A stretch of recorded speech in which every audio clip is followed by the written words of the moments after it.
correspondiente al sábado. Estamos haciendo el estudio del libro de Deuteronomio y claro está esta lección número 191, como pueden ver en la pantalla. Antes de iniciar, ya saben el sistema operativo para nosotros, que somos sus embajadores y sus sacerdotes.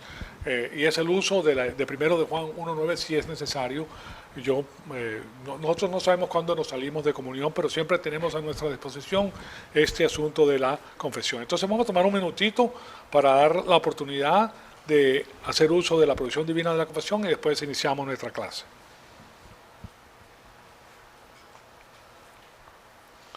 Amado Padre, de nuevo te damos las gracias por el enorme privilegio que nos das de permitirnos atesorar tu poderosa palabra en nuestros corazones. Te pedimos que el Espíritu Santo nos siga retando, Señor amado, con todas las cosas que estamos estudiando y que éstas sirvan para nuestra edificación, para la gloria y la honra de tu Hijo amado, nuestro Señor Jesucristo. En su nombre te lo pedimos. Amén. Bien, permítame decirles lo que hicimos en la clase anterior. Terminamos viendo a 1 de Corintios 3:10, que nos está hablando pues de la negación de las recompensas. Son aquí, como ustedes pueden ver en la pantalla en estos momentos, la existencia, con el sufrimiento directo hemos visto la existencia general de la enfermedad y la muerte que viene por imputación.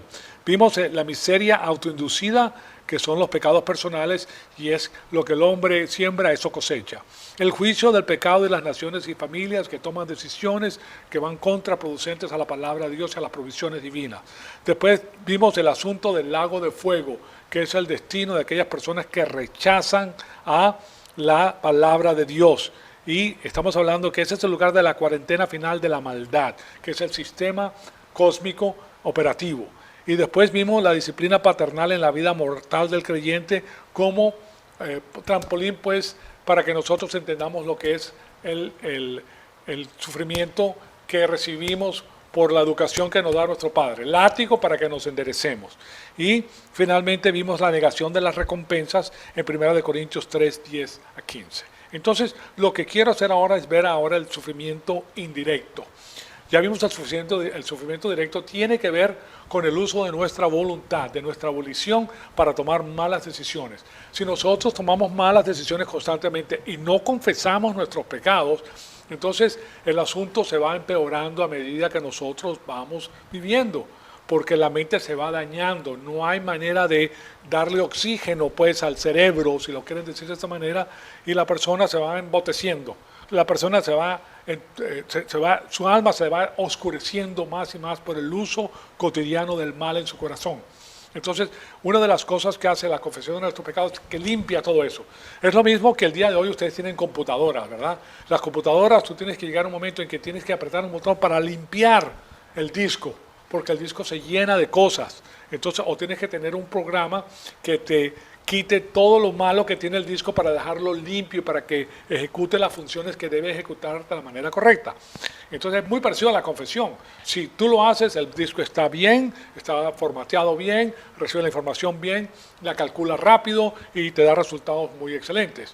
Ahora, si tú no haces eso, es posible que tengas un virus, es posible que tengas alguna cosa que no lo has extirpado de la computadora por medio de esta programación, entonces te causa problemas.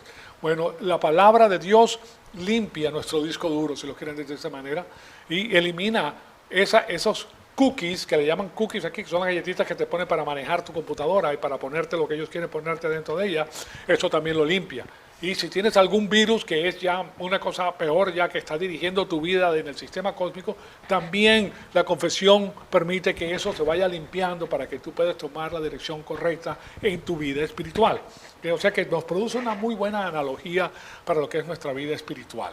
Entonces, con eso en mente, vamos a ir ahora pues a ver el asunto de lo que es la palabra de Dios. Nosotros ya leímos en Corintios que ocasionalmente en el servicio de comunión algunos se debilitan y se enferman a causa, pues si algunos duermen, significa que Dios ha puesto a ese creyente a la muerte a causa del pecado. O sea que es ya la parte final, cuando la persona está tan recalcitrante y no quiere confesar y se mantiene en el sistema cósmico, es un creyente, pero está haciendo todo lo que hace el sistema cósmico, todo lo que le pide al sistema cósmico, llega un punto en que ya Dios dice, hasta aquí llegaste, ya no hay más para ti, ya no hay más. Te he dado gracia tras gracia tras gracia, oportunidad tras oportunidad tras oportunidad para que tú vengas a mí y recibas mi palabra, pero no la quieres, tu vida va a cortarse. Yo voy a cortar tu vida. Entonces, lo cual significa que Dios ha puesto a ese creyente a muerte a causa del pecado. Y después vimos la negación de las recompensas pues, en el tribunal de Cristo. Y Pablo nos deja saber que muchas de las cosas a las cuales nosotros ponemos tanto peso en esta vida van a ser quemadas.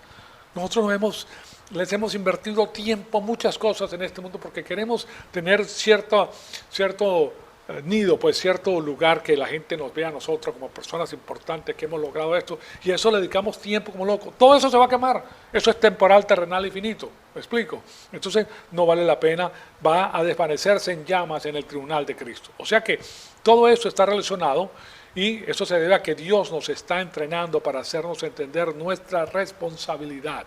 Nosotros aprendemos lo que es la responsabilidad y destreza en tomar decisiones cosechando las consecuencias de nuestras decisiones.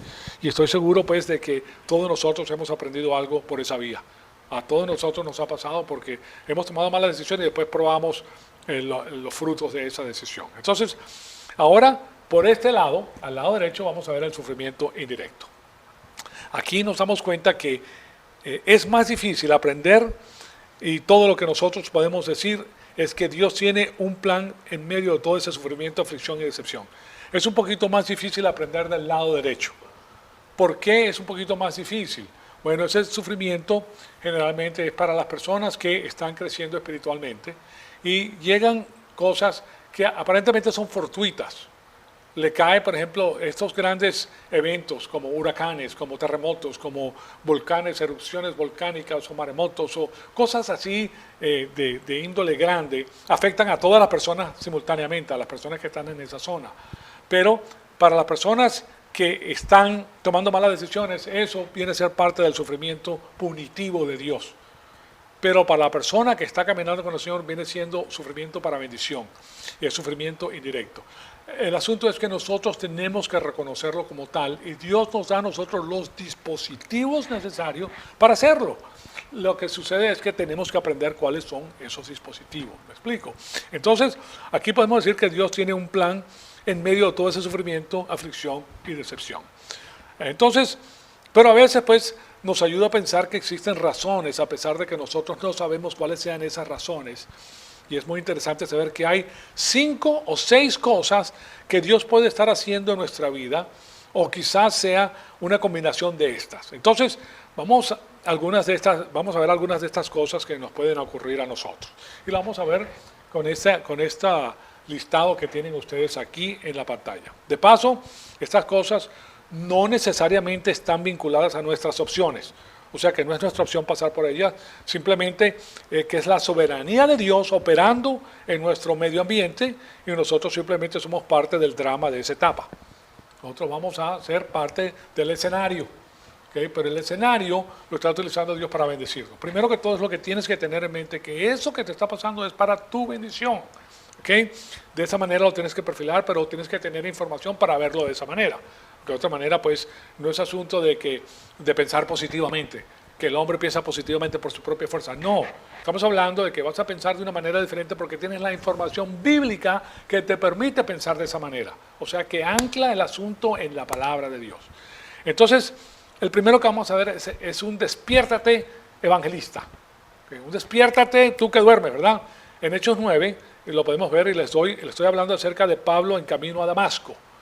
Y todos nosotros hemos tenido un tipo de recuento, pues, y en algunos de ustedes esos eventos pueden llegar a comprender un testimonio de cómo llegaron a ser cristianos, por lo que les sucedió.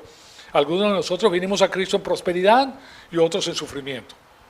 No se sabe cómo vinieron a Cristo y en esa ocasión no pedimos ese sufrimiento, si viene por sufrimiento, simplemente que éramos unos pobres incrédulos y de repente algo nos sucedió en nuestras vidas y comenzamos a alcanzar o alzar los ojos pues hacia arriba para pedirle al Señor. Entonces, pues bien, nosotros no pedimos el evento, Fíjense ustedes, porque esta parte es muy interesante.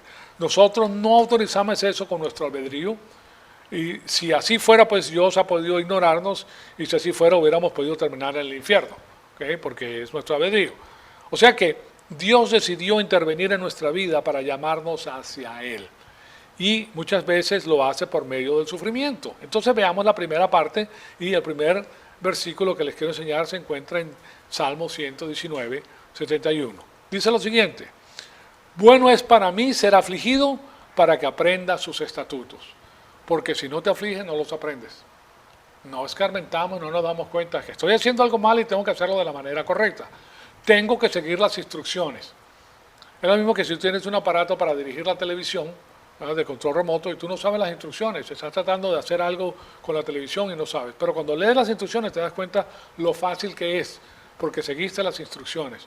Tú estás tratando de saltar a ver si atinas con el asunto, ¿verdad? Puede que atines, pero te vas a demorar mucho tiempo. ¿Y qué va a pasar? Te vas a frustrar. Te vas a frustrar porque hasta quieres tirarlo, pues, porque esto no sirve. Pero el que no sirve eres tú, que no sabes cómo hacerlo. ¿Me explico? Entonces, Dios nos da a nosotros una cantidad amplia de tiempo para hacerlo. El segundo punto es que después tenemos un pequeño empujoncito para que avancemos espiritualmente. Hasta cierto momento habías andado en tu vida cristiana de una manera más o menos, y de repente un trancazo que viene de Dios. Y en vez de ponerte furioso, lo que nosotros debemos pensar es que quizás ese empujoncito está ahí para confiar en el Señor y expandir nuestra área de fe. Nosotros tenemos fe en este lado, pero necesitamos tener fe en este lado también. O sea que eso lo hace Dios para que crezca nuestra fe, porque el Señor está con nosotros siempre. ¿Okay? No los abandonaré, dice el Señor. Yo estoy con ustedes siempre. El tercero tiene que ver con la evidencia para evangelizar a los incrédulos. Que fíjense en esto, porque aquí que va a evangelizar a los incrédulos por medio de algo. Entonces, les doy primero de Timoteo 1:16, que nos dice: sin embargo, por esto hallé misericordia, para que en mí, como el primero, Jesucristo mostrara toda su paciencia como un ejemplo para los que habrían de creer en Él para vida eterna. Entonces, ahí está hablando Él de que Él recibe pues la gracia de Dios, y ahora Él la puede dar porque Él la recibió. Esto ocurre cuando un incrédulo te puede estar observando y tú ni siquiera te das cuenta, pero Dios lo sabe. Puede que eso ocurra en el trabajo, en una reunión social, haciendo deportes, en una circunstancia normal de tu vida, ¿okay? Pero te están observando, ¿okay? Una o dos personas que necesitan ver tu comportamiento, y puede que tú no te des cuenta del asunto, pero Él está trabajando en tu vida de manera que ellos van a ver cómo puedes manejar el examen que te vino arriba, y ellos no tienen los dispositivos para resolverlos o solventarlos. No tienen el capital espiritual, como quien dice, pero se dan cuenta de que tú sí tienes éxito manejando el asunto, y eso abre la puerta para el evangelismo. ¿Por qué actúa esta persona de esta manera bajo tremendo examen? ¿Okay? O sea que tiene tranquilidad, tiene paz, ve las cosas de una manera diferente. Y el incrédulo ve eso y dice: bueno, y esto está muy interesante, porque yo me hubiera puesto, me pasa eso y me muero. Pues hay personas que dicen eso. O sea que Él lo utiliza para que tú sirvas como evangelizador para esa persona. Y después tenemos la evidencia para la edificación de los creyentes. Los creyentes se edifican por medio de lo que nosotros hacemos también, porque nosotros los dirigimos hacia el lugar donde ellos pueden obtener información para que Dios sea el que los bendice directamente. Y les pongo aquí a 2 Corintios 1, del 3 al 4. 2 Corintios 1, del 3 al 4. Dice: bendito sea el Dios y Padre de nuestro Señor Jesucristo, Padre de misericordias y Dios de toda consolación. ¿De cuánta consolación? Toda. No hay cosa que Él no pueda consolar. Él nos hizo, Él sabe nuestras circunstancias, Él sabe que íbamos a encontrarnos en el futuro, cosa que nosotros debemos pensar, que a ti te estará pasando cronológicamente en ese momento el problema, pero ya lo supo hace mucho tiempo y ya hizo las provisiones para que tú salieras exitoso. Piensa en eso, ya hizo las provisiones para que salieras exitoso de la prueba. Ahora te está probando la fe, para que tu fe sea mejor que el oro que perece. ¿te das cuenta? Porque tu fe tiene que incrementar. ¿Por qué? Porque ese es el barómetro. Entonces, él incrementa tu fe por medio de la prueba. Es lo mismo que nosotros vamos al colegio, estamos en el 4º grado, para pasar al 5º grado tienes que pasar por el examen. Y para pasar al 6º tienes que pasar por exámenes. O sea que los exámenes tienen que venir para que tú seas puesto pues en el grado mayor. Dice entonces, el cual nos consuela en toda tribulación, primero toda consolación en toda tribulación nuestra, para que nosotros podamos consolar a los que están en cualquier aflicción con el consuelo con que nosotros mismos somos consolados por Dios. Que aquí está hablando entonces de personas que han crecido espiritualmente a cierto nivel, que saben cuál es el consuelo de Dios, que saben que es genuino. Entonces ahora esta persona puede generar dentro de su propio corazón y perfilar el asunto para que la otra persona pueda ver la mano de Dios en lo que le está ocurriendo. Ahora, no lo va a ver de la misma manera que lo ve el creyente maduro, porque no tiene suficiente información, no tiene la capacidad que tiene el creyente maduro, pero está siendo dirigido por un creyente maduro para que vaya al lugar donde tiene que estar. ¿Me explico? O sea que comienza pues gateando y después se para y después se incorpora y comienza a caminar y hasta puede correr. Ahora, a veces un pastor, por ejemplo, no puede simpatizar con el sufrimiento de una persona, por X motivo. Y permítanme darles un ejemplo, pues, y les quiero relatar una pequeña historia que vi en una congregación de una iglesia. A mí me invitaron a hablar en una iglesia, lo hacían porque a mí me veían en la televisión, entonces me llamaban para ir a ciertos lugares a hablar. Entonces, pero en una iglesia tuve la oportunidad de ver algo muy interesante. La congregación tenía una familia que había pasado por una situación muy difícil. De algún modo, la hija de ellos, la hija menor, quedó enredada en una segadora mecánica del papá y le cortó el pie, se lo amputó el pie a la niña, con parte del hueso. Entonces fue el pie izquierdo, o sea que fue una tragedia pues para la familia, como comprenderán. Y la niña estaba ahí con su piernita pues artificial caminando. Y de todas maneras su papá se levantó durante el servicio de acción de gracias, porque era un día de acción de gracias, y le estaba dando las gracias al Señor por lo que estaba haciendo por su familia en esa situación. El asunto es que sin saberlo, esta persona pues en la parte de delante de la congregación había una pareja cuya hija también había perdido la pierna en otro accidente similar con un cortacésped. En este accidente ocurrió cuando otro miembro de la familia manejaba el cortacésped. Pero le ocurrió lo mismo, perdió la pierna. Ellos también se levantaron y le dieron pues su testimonio y agradecieron a Dios, y también se comiseraron con la otra familia porque ellos también estaban pues contendiendo con el mismo su familia. Ahora, si ustedes no creen que estas dos familias se entendían perfectamente bien, pues de una manera en que nosotros ni siquiera podemos imaginarnos, porque las dos han pasado por una catástrofe similar, por un asunto similar, pero ahora tienen la consolación de que cómo se maneja el problema que ellos han tenido y que no es el fin del mundo, y que a veces ocurre una cosa para que nosotros podamos ser testigos para otras personas que Dios quiere traer. Les voy a relatar algo que es muy interesante. Yo, en el ámbito natural humano, yo estuve en una compañía multinivel que se llamaba Prepaid Legal Services, servicios legales prepagados. Entonces, yo lo que hice pues que tenía un amigo que se llamaba César Arzayuz, quizás tú lo conozcas, y él le trabajaba con la radio. Entonces lo que hicimos pues es que lo anunciamos por la radio y se llenaba un auditorio como este, a veces lo hacíamos en hoteles, se llenaba porque el asunto era que era como un seguro que te pagaba el abogado para las cosas que tú necesitabas. Y tú pagabas una mensualidad de $9 y ya con eso tenías abogado. Ahora el asunto es que a mí me trajo una persona de la Florida, porque yo fui a la Florida a visitar a mi hermana y a mi prima, y fui a un lugar, una conferencia donde estaba un señor colombiano de paso, que pues enseñó, hizo una conferencia, y yo fui, bueno, qué interesante, y me enlisté con él. ¿Ok?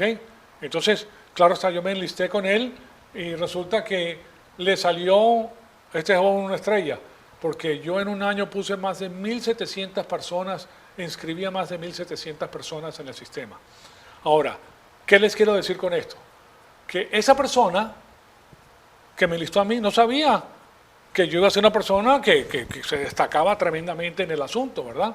Porque de esas personas no hay muchos. En los sistemas multiniveles, tú tienes de 100 personas, solamente 2 salen porque tienen el carácter de empresarios, que aquí le llaman, ¿cómo le dicen aquí en los Estados Unidos? Entrepreneur, el espíritu de entrepreneur, que yo lo tengo, o sea, a mí me gustan los negocios y puedo ver las cosas. Bueno, les estoy relatando esto porque nosotros no sabemos que cuando nosotros le llevamos el Evangelio a una persona, no sabemos cómo va a ser esa persona. Si esa persona va a tener un empuje extraordinario y va a alcanzar almas para el Señor de una forma extraordinaria. Porque hay personas que lo hacen. Quizás nosotros no, pero si alcanzamos 2 o 3 y de esos 2 o 3 sale uno que es así, imagínense ustedes el alcance tan extraordinario que eso produce. ¿Se dan cuenta? Entonces, a veces nosotros no sabemos que el Señor nos hace pasar por una tragedia para que nosotros animemos a otra persona y esa persona va a ser una persona que se prende en fuego. O sea, como quien dice, es una persona que no para de hacer la obra del Señor. O sea que es muy interesante. El Señor sabe lo que hace. Él sabe cuáles son las personas esas y sabe a quién necesita para que lo haga. Y a la misma vez nosotros recibimos la bendición porque estamos siendo utilizados por el Señor. O sea que les quiero relatar esa historia porque es una cosa muy interesante. O sea que ese es un ejemplo y como este hay pues cientos de eventos sumamente difíciles para las personas como el que le pasó a esta familia. Y este es el motivo por el cual cuando sufres o pasas por una prueba de esa magnitud, quizás uno de los motivos es para que puedas animar a otras personas en el futuro para que pasen por ese mismo problema y te abra la puerta para ayudar a edificar a esa persona y animarlas a acercarse a Dios. Y que a veces las personas hacen promesas, pues que si Dios me salve a mí de una cosa tan fuerte, pues yo me voy a dedicar al Señor. Hay personas que lo dicen. ¿Okay? Yo nunca lo he dicho, la verdad, pero hay personas que dicen, yo te prometo que si tú me sacas de esto, yo me dedico a ti toda mi vida. Y lo hacen y lo cumplen. ¿Okay? Pero nosotros no sabemos. El asunto es que Dios sí sabe a quién toca y cómo lo hace. Y sabe quién lo va a hacer, porque recuérdense que Dios no se puede meter con el libre albedrío. O sea, la persona tiene que por su propio libre albedrío hacer eso, porque Dios no lo puede empujar a hacerlo. ¿Me explico? O sea que el libre albedrío de la persona siempre toma el papel principal porque estamos en el conflicto angélico. Y finalmente tenemos el asunto más misterioso de todo esto, que se encuentra en Efesios 3:10. Entonces, el primero, este es el quinto, ¿verdad? La evidencia en el conflicto angélico. Este es el punto número 5. Y aquí tenemos a 1 Corintios 3:10. Y en esto les quiero decir, en 1 Corintios 3:10, no 3:11, perdón. Perdóname un segundito, Mateo. Sí, vamos a poner ese, 1 Corintios 3:10. A fin de que la infinita sabiduría de Dios sea ahora dada a conocer por medio de la iglesia a los principados, potestades en los lugares celestiales. Entonces aquí viene un tipo de sufrimiento, el cual es visto por los ángeles. Aquí yo puse más, pues nadie puede poner otro fundamento, pero la parte que quiero es que vean la parte primera. Conforme a la que Dios fue dada. Ah, no, perdón, ese no es el que le estoy citando a 3:10 de Efesios, discúlpeme. Efesios 3:10 es el que le quería poner. Efesios 3:10, que lo tengo aquí. ¿Dónde lo puse? Efesios 3:10. Se me fue Efesios 3:10. No lo tengo ahí, puse otro que no era, pero es Efesios 3:10. Yo se los acabo de citar para que ustedes lo tengan en su... Efesios 3:10, ¿sí lo pueden ver aquí abajo? Efesios 3:10. ¿Pueden ver la flechita? Sí. Ok, bueno, perfecto. Entonces Efesios es el que les estoy leyendo y es a fin de que la infinita sabiduría de Dios sea ahora dada a conocer por medio de la iglesia a los principados potestades en los lugares celestiales. O sea que los ángeles están aprendiendo algo de nosotros. Los ángeles necesitan aprender esto porque los ángeles en estos momentos a nosotros nos ven como seres sumamente diminutos, ínfimos. Pero sabemos por medio de la palabra de Dios que nosotros vamos a ser más grandes que los ángeles. O sea, los ángeles nos van a servir a nosotros. Pero por ahora no. Nosotros estamos reducidos por la parte química, nuestra contextura genética y la parte material. Después que salgamos de este cuerpo material es otra cosa que nosotros vamos a disfrutar. Entonces nosotros no tenemos ni idea de lo que está sucediendo ahí. Todo lo que sabemos es que hay un sufrimiento y que por alguna razón no está relacionado a otros seres humanos. Pero los ángeles están observando y de alguna manera están aprendiendo sabiduría por medio de nosotros, seres inferiores. El asunto es que ellos nos están observando, pero nosotros no lo sabemos. Estas no nos dan las respuestas concretas al asunto del sufrimiento que viene indirectamente. No las podemos escoger tampoco. El asunto aquí tiene que ver con las razones por las cuales existen. Puede que existan más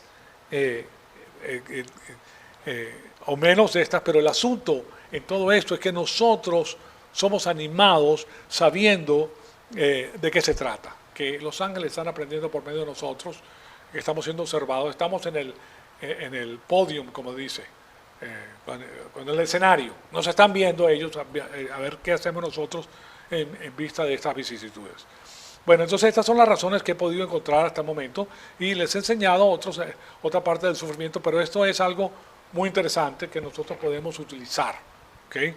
Entonces, cuando regresamos al texto, básicamente el Espíritu Santo está diciéndonos que Él no quiere que relacionemos de mala manera el sufrimiento y la aflicción. Y estamos hablando de la muerte porque en 14, 1 y 2 estamos hablando de que las personas se tajaban y se rapaban. ¿Okay? Y de ahí partimos nosotros para ver todo este asunto del sufrimiento. Cómo manejaban ellos el sufrimiento y cómo Dios quiere que lo manejemos. Obviamente que las personas que se cortan tienen un sufrimiento emocional, no solo físico, una aflicción emocional, y en lo que corresponde a ese tipo de aflicción la debemos de manejar con los dispositivos bíblicos, con los dispositivos divinos. Entonces, ahora vayamos al capítulo 21, al final, que dice, en el capítulo 21 dice, no cocerás al cabrito en la leche de su madre. ¿Okay? ¿Se recuerda que vimos parte de eso? Pero ¿por qué me está saliendo esto si yo no quiero ver eso en estos momentos? Algo hice yo aquí que no, yo no puse esto. Mira, aquí está Efesios y aquí está, aquí lo tenía más adelante. Este es Efesios y aquí está Deuteronomio. ¿Okay? Bueno, entonces, fíjense en esto que es muy importante. Como yo les he dicho anteriormente, aparentemente esta era una manera cruda que tenían los paganos en sus rituales. Y existe pues una traducción controversial del texto ugarítico de aquellas épocas que dice lo siguiente: por el fuego los héroes cocinan un cabrito 7 veces en leche. ¿Okay? Eso es lo que ellos hacían. Existe algún debate acerca de cómo es que esto debe ser traducido, pero aparentemente ese era lo que se hacía en los cultos de Baal. O sea, que eran rituales paganos que frecuentemente hacían bajo ciertas circunstancias, tales como cortarse el cuerpo, pero en este caso, en vez de tener que manejar un dolor emocional, era un asunto de insensibilidad o crueldad con los animales o las criaturas. Entonces, en la Biblia existe un trato humano con los animales. En la Biblia se encuentra, y es un hecho pues documentado que las personas que son crueles con los animales también son crueles con las personas. Es algo que tienen ellos en su naturaleza. Es un asunto interno entonces, y el motivo por el cual lo hacen no es muy difícil de entender, pues la crueldad con los animales básicamente es una actitud hacia Dios que creó a esos animales. Nosotros tenemos que tener cuidado, no estamos hablando de la cacería, señores, porque nosotros cazamos para comer, etcétera.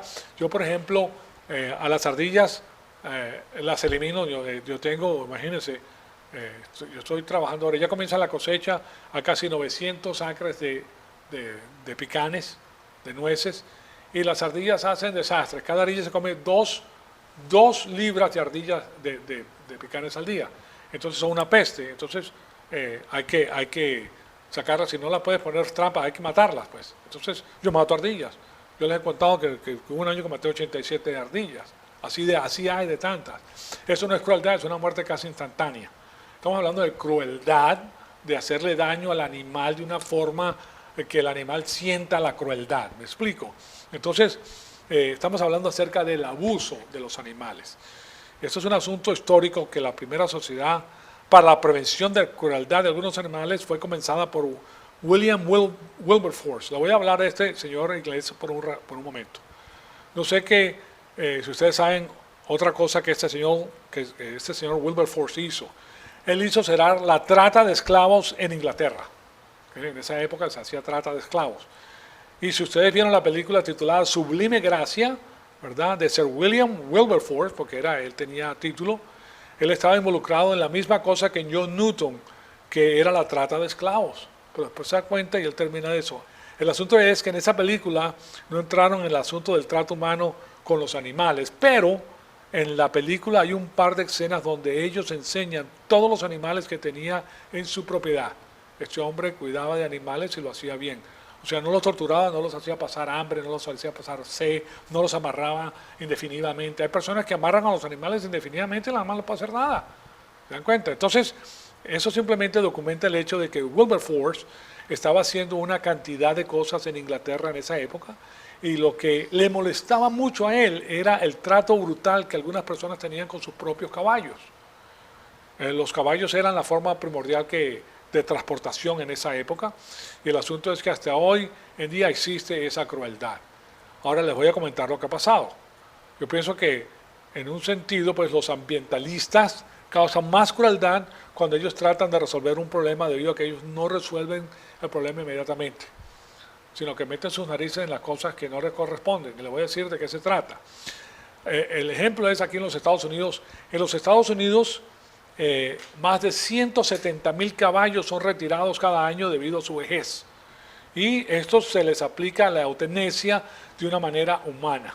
Se llevan a lugares donde estos caballos son eliminados. Pero los caballos no sienten miedo, no saben lo que está pasando, simplemente que pasa en un instante y el caballo muere instantáneamente. Bueno, resulta que a estos ambientalistas no les gustaba el asunto de que estuvieran matando estos caballos. Estos caballos no sirven para nada, lo que sirven es para hacer, de los caballos hacían goma y hacían otras cosas que se utilizan, ¿verdad? Pero los animales no saben que van a morir muy rápido. De todas maneras, los grupos ambientalistas no les gustaba que mataran a los caballos, y en el nombre del ambientalismo cerraron los lugares donde estos caballos viejos morían humanamente sin miedo. Entonces, ¿qué fue lo que pasó? Ahora estos caballos son enviados a otros países. Bueno, hay países que matan a estos caballos acuchillándolos. Les dan en la parte de la nuca tantas veces que lo cortan hasta que el caballo cae. Ahora, tú le metes el cuchillo a un caballo y ese caballo va a sentir el cuchillo, va a sentir pánico, va a ver, ¿me explico? No es de la manera que lo hacen. Ustedes no sé si saben esto, pero, por ejemplo, nosotros comemos bistec y comemos comida ¿cómo se llama la comida de churrasco? De res, comida de res. Bueno, ¿cómo matan a las reses? De una manera muy humana. Ellos tienen una pistola que no dispara balas, sino que neumáticamente es como un rifle que le sale neumáticamente un hierro, penetra en el cerebro, ellos saben exactamente dónde se pone, inmediatamente el animal cae. Y el animal no siente nada, o sea, el animal está ahí, de repente le ponen ¡pam! ¡Pum! Se cayó. Los otros animales no lo ven, lo hacen separado, inmediatamente lo agarran por las patas, lo suben por la parte de atrás, lo levantan y lo procesan. Los otros animales no saben lo que está pasando. O sea que ellos no tienen, simplemente una señora que hizo aún más humano el asunto, porque resulta que cuando traían el ganado para ser procesado, lo traían en cuadrillas, ¿verdad? Los establos eran cuadrados. Y esta persona, que era una mujer que era autista, y ella se da cuenta, ella se pone abajo y se da cuenta de que lo que tenía que hacer era poner el lugar donde conducían la manada circularmente. O sea, en círculos la manada no sentía miedo, sino que caminaba tranquilamente, uno por uno entraba, y no sentía miedo, sino ellos hablando tranquilamente, porque siempre pues a ellos los conducen a los pastos, etcétera. Entonces pensaban que los llevaban a pastos, pero los estaban llevando al matadero. Pero el matadero, como les digo, es muy humano, no sienten nada los animales estos, es inmediata la caída. Y nosotros comemos esto. Los ambientalistas, pues, un día de esto nos va a decir que no comamos carne, pero nosotros comemos carne de cerdo, carne de caballo, carne de todo tipo de animales. Bueno, de todas maneras, eso es lo que pasó. Ahora, ¿qué sucede cuando ellos hacen esto? Que mandan a los caballos. Ahora se horrorizaron los ambientalistas, ¿okay? Porque el resultado de lo que ellos están haciendo fue peor. En vez de dejarlo como tenía que ser, claro está, por los sucesos de lo que ellos han hecho. El asunto es que ellos iniciaron ese proceso particularmente, y hay una organización que se llama PETA, así como suena, PETA, P-E-T-A. Esos grupos comienzan con lo que parece compasión y después terminan en la necedad. Eso lo quiero decir. Entonces, el asunto es que yo les estoy tratando de dar a ustedes información para dejarles saber que en el versículo 21c tenemos una de estas situaciones. Yo pienso que básicamente está diciendo que es inapropiado el tomar un cabrito y matarlo y cocinarlo en el fluido que Dios hizo para nutrirlo. Simplemente hay algo que no está apropiado con este asunto. Ahora, todo esto nos conduce a la parte mayor del texto. O sea que ocurre esta parte mayor entre los versículos 13 en adelante hasta los capítulos 20 y 21. Entonces, eso es lo que vamos a ver. Comienza en el versículo 3 y aquí tenemos las leyes alimenticias. Entonces, vamos a ver el asunto de la comida. ¿Para quién? Para el pueblo de Israel, para el pueblo de Dios. El pueblo de Dios tiene que comer comida que Dios está diciendo que deben de comer, no como los comen los paganos. Recuérdense que la primera generación sale de Egipto. Ellos estaban acostumbrados a comer todo tipo de animales. Claro está, a ellos no le daban lo mejor porque ellos eran ¿qué? Esclavos. Ellos comían ranas, ellos comían sapos, ellos comían ratas, comían todo tipo de animales, los pelaban, los cocinaban y claro está, le echaban ajo y pimienta y sal y le ponían cebolla y le ponían puerros. O sea, hacían que las sopas esas, los caldos que habían, era muy sabroso, pero esos son los animales que ellos comían. ¿Se dan cuenta? Si ustedes van a la China, se horrorizan con lo que comen los chinos. Los chinos comen alacranes, comen todo tipo de comida. O sea, pero allá en Egipto, que era una zona más árida que todo, pues eso era lo que se comía. Y ellos estaban acostumbrados a eso. ¿Qué fue lo que hizo el Señor con el pueblo de Israel cuando fue al desierto? Cuando ellos rechazaron a creer en el Señor y entraron a la tierra prometida, después de una travesía corta de 2 meses, 1 mes y medio, entonces se rechazan y Él los pone a caminar por el desierto.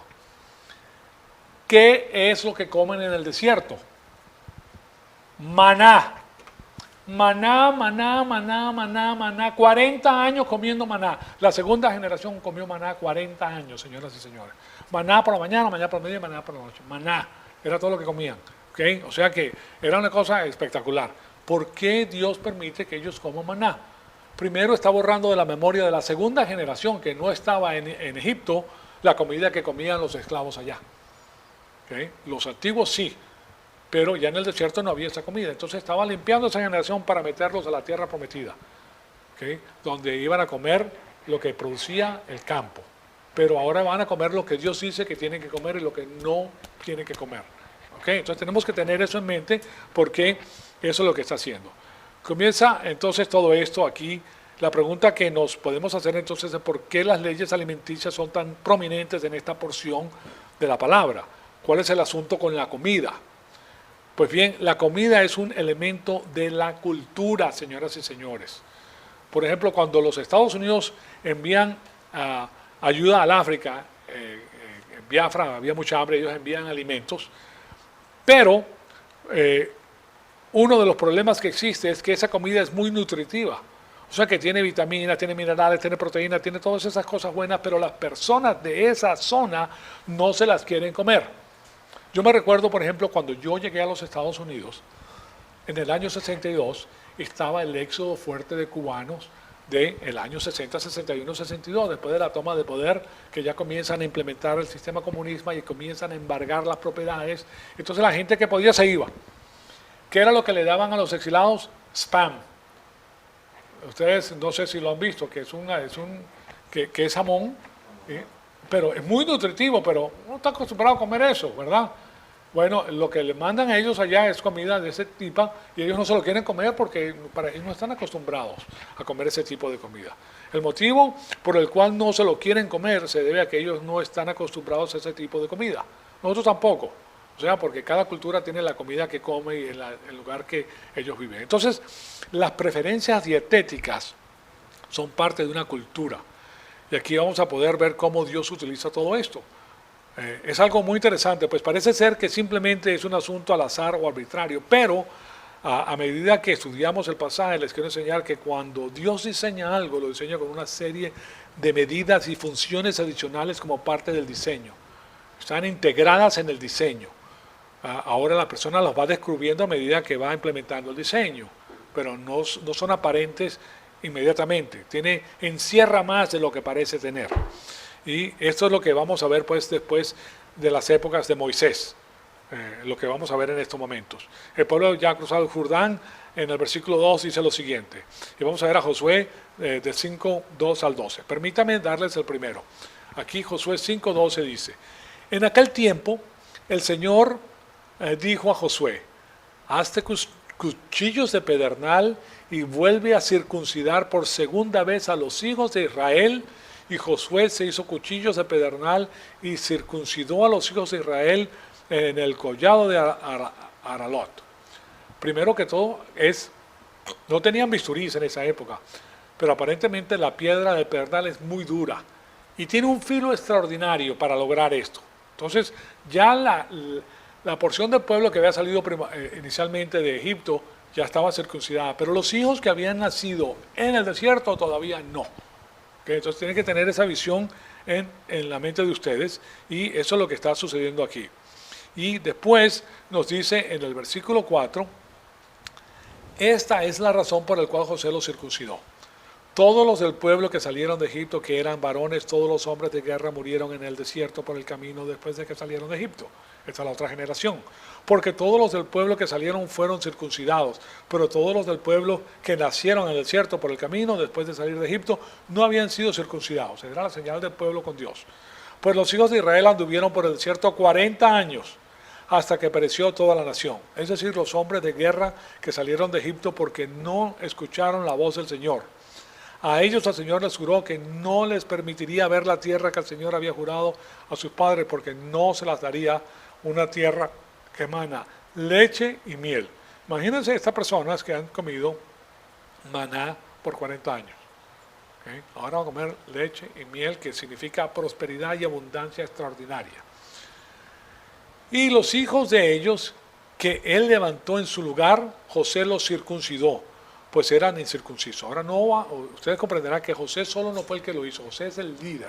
Estás hablando de un pueblo de 1 millón de personas, o sea que José no se va a pasar, imagínense, se demoraría toda su vida circuncidando. Él tenía personas que estaban bajo él y todos estos jóvenes tenían que ser circuncidados. Entonces, que él levantó en su lugar, José los circuncidó, pues eran incircuncisos porque no los habían circuncidado en el camino. Y sucedió que cuando terminaron de circuncidar a toda la nación, permanecieron en los lugares en el campamento hasta que sanaron. O sea, tenía que pasar un periodo de tiempo. Entonces, como pueden ver, están listos para cruzar hacia la tierra prometida, y Dios requiere un estilo de vida y quiere estar seguro que todos los hombres sean circuncidados. Para comenzar. Después, en el versículo 9, dice lo siguiente. Entonces el Señor dijo a Josué, hoy he quitado de ustedes el oprobio de Egipto. Por eso aquel lugar se ha llamado Gilgal hasta hoy. La palabra Gilgal quiere decir he quitado el oprobio. Esa es la ciudad de Gilgal. Y ahí es donde nosotros vimos este asunto de la circuncisión. Estando los hijos de Israel acampados en Gilgal, entonces celebraron la Pascua en la noche, el día 14 del mes, en los llanos de Jericó. Bien, entonces, y el día después de la Pascua, ¿verdad? Ese mismo día comieron el producto de la tierra, panes sin levadura y cereal tostado. ¿Están oyendo eso, verdad? Josué 5:12, aquí tienen ustedes lo que va a suceder. Permítanme ponerle este primero. Y el día después de la Pascua, ese mismo día comieron el producto de la tierra. ¿Qué comieron? El producto de la tierra por primera vez, señoras y señores. Están en el otro lado, panes sin levadura y cereal tostado, que fue el producto de la tierra. Ya la tierra estaba arada, ya tenía gente, ellos han desplazado al pueblo anterior y ahora tienen algo adicional ahí que antes ellos no tenían. Y después en el versículo 12 es culminante. Pues aquí tienen ustedes... Y el maná cesó el día después que habían comido del producto de la tierra. Ahora, ellos han pasado por un proceso de limpieza, un proceso en los cuales ellos conocían solamente una comida, y ahora el Señor les va a dar abundancia. Una de las cosas que ustedes se tienen que dar cuenta es que para que tú puedas saber que eres bendecido, tienes que ver el contraste de lo que es una cosa y de lo que es la otra. Cuando tú puedes ver el contraste, te vas a sentir bendecido cuando el Señor te lo da. ¿Me explico? Porque... tú puedes saber qué es fino cuando ves mucho que es malo y de repente ves algo que es fino. Han pasado por ti muchas cosas y ya tú puedes discernir entre esto sirve, esto no sirve, esto sirve, esto no sirve. ¿Te das cuenta? Y entre lo que sirve tú puedes discernir aún qué es más fino todavía. Entonces, el maná cesó el día después que habían comido del producto de la tierra y los hijos de Israel no tuvieron más maná. Se acabó el maná. Ahora, que fue milagroso el maná para el pueblo, una cosa espectacular, alimentar un pueblo de ese tamaño, casi 2 millones de personas entre los varones, las mujeres y los hijos, con maná todos los días, no les faltaba. El 7º día no podían recoger maná, tenían que coger maná en la noche anterior para 2 días. Bueno, entonces, sino que comieron del producto de la tierra de Canaán durante aquel año. O sea que ahora Canaán, la tierra prometida, es la que los está alimentando a ellos y les está permitiendo que ellos tengan lo que Dios quiere para ellos. Se nos acaba el tiempo, pero lo que les voy a hablar la semana que viene es qué era el maná, este famoso maná del que estamos hablando. Y después vamos a seguir pues con lo que nos dice Deuteronomio 14, porque él está desarrollando aquí algo muy interesante para que establecer al pueblo de Israel y que tenga el carácter divino. ¿Okay? Esa es la parte principal, que él quiere que su pueblo se comporte de cierta manera y coma ciertas cosas que Dios quiere que ellos tengan a su disposición. Ese lugar donde ellos van a estar repletos de estos animales que él les está mencionando.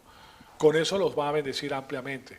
¿Okay? Y ellos no los plantaron, no los pusieron ahí, no hicieron nada de eso, sino que son bendecidos por el Señor, porque el Señor es así con nosotros, el Señor nos bendice a nosotros, y lo seguimos a Él, vamos a ser bendecidos, señores y señores. No estoy diciendo que no van a tener aflicciones, ¿me explico? O sea, porque eso sería una mentira, o que van a ser millonarios porque vienes al Señor y te va a enriquecer. No, el asunto que sí te promete es que vas a ser feliz. La felicidad la da Dios, el Todopoderoso.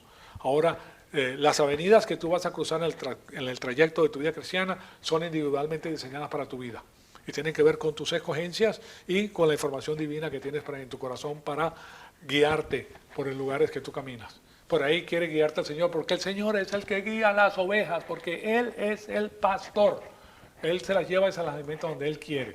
Entonces tenemos que tener eso en mente, y hacia donde nos dirige el Señor, ahí queremos estar nosotros. No queremos estar en otro lugar, pues no nos interesa. Al que nos cuida a nosotros es nuestro Señor, Él es el que nos ama. Entonces, la próxima semana continuamos entonces con este asunto. Amado Padre, te damos las gracias por esta oportunidad extraordinaria que nos das de permitirnos atesorar tu poderosa palabra en nuestros corazones.